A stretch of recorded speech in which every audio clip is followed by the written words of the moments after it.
আসসালামু আলাইকুম এভরিওয়ান। সামনেই ঈদ, তাই আপনাদের সাথে আমি বাবুর্চিদের স্টাইলের তেহারি রেসিপি শেয়ার করছি।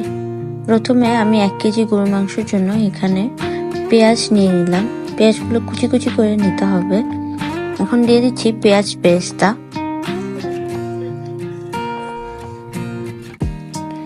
এখানে দিয়ে দিব তেজপাতা, এলাচ এবং দারুচিনি।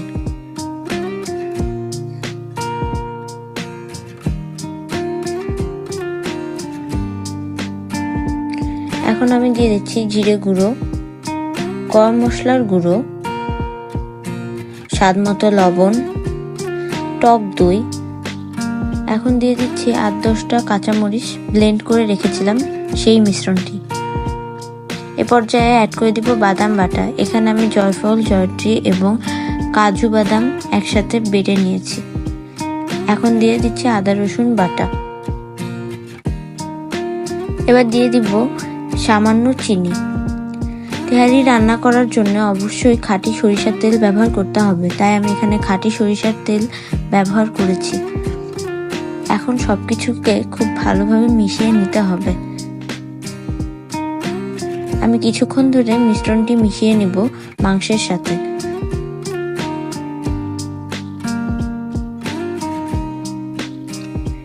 এখন অ্যাড করে দিব কিছু কিশমিশ। আবার সবকিছুকে একসাথে মিশিয়ে নিতে হবে।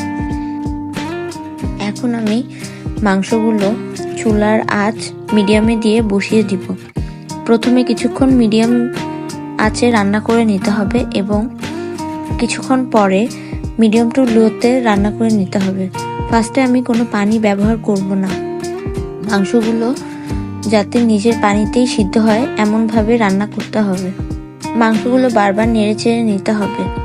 একটা পর্যায়ে যখন মাংস থেকে তেল উপরে ছেড়ে দিবে তখন আমি কিছুটা পানি অ্যাড করে দিব।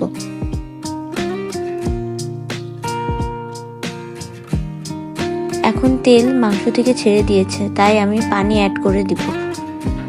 এখানে আমি 4 কাপ পানি ব্যবহার করেছি। আপনারা আপনাদের মাংসের টেক্সচার অনুযায়ী পানি ব্যবহার করবেন। তেহারির মাংস সবসময় পুরোপুরি কুক করে নিতে হয়, না হলে শক্ত থাকে।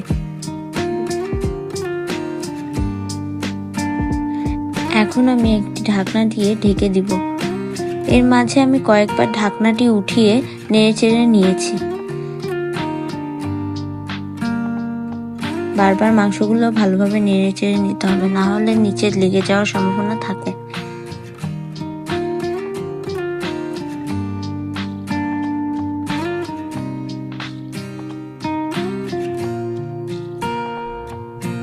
যখন মাংসগুলো সিদ্ধ হয়ে যাবে তখন আমি এতে দিয়ে দিব পোলাওর চাল। পোলাওর চালগুলো আমি পূর্বে থেকে ধুয়ে রেখেছিলাম।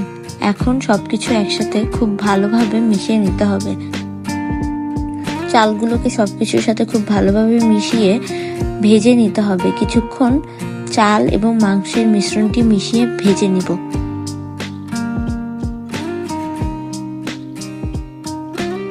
এ পর্যায়ে খুব ভালোভাবে সবকিছু একসাথে মিশিয়ে নিতে হবে এবং বারবার নেড়েচেড়ে দিতে হবে।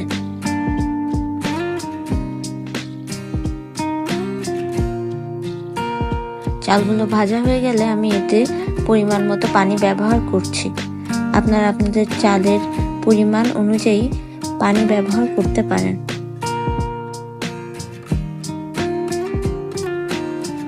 এখন সবকিছু আমি একটু নেড়েচেড়ে দিব।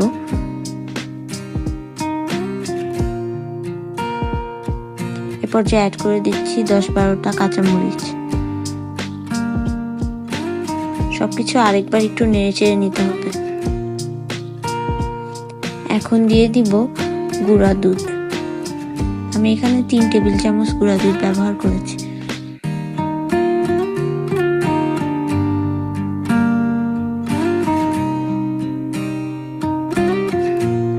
এখন অ্যাড করে দিচ্ছি পোলাও চালের জন্য লবণ।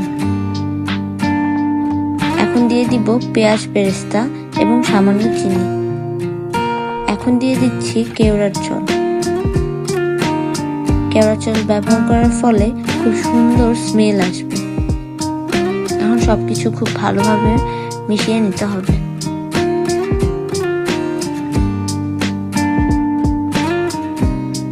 এ পর্যায়ে কিছুটা ঘি অ্যাড করে দিব।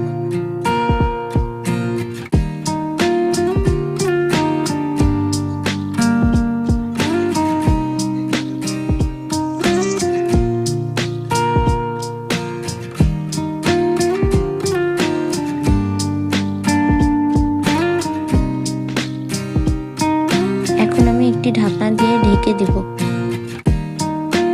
এর মাঝে আমি কয়েকবার তেহারিটি ভালোভাবে নেড়ে চেড়ে নিয়েছি। যখন দেখবেন তেহারির চালটি ফুটে গিয়েছে তখন বুঝে নিতে হবে রান্নাটি হয়ে গিয়েছে। এখানে আমার রান্না হয়ে গিয়েছে, আমি কিছুক্ষণ নেড়ে চেড়ে নিব। এখন আমি চুলার আঁচ লোতে দিয়ে 10 মিনিটের জন্য তেহারিটি দমে দিব।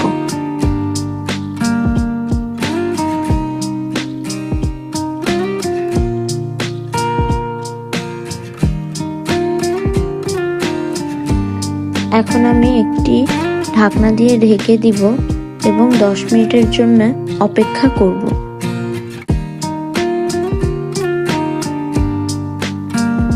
10 মিনিট পরে আমি চুলাটি বন্ধ করে দিব এবং ঢাকনা ওপেন করে নিব। এখন আমি কিছুটা পেঁয়াজ বেরেস্তা উপর দিয়ে ছিটিয়ে নিচ্ছি। এই তো তৈরি হয়ে গেল ঈদ স্পেশাল খুব মজাদার তেহারি।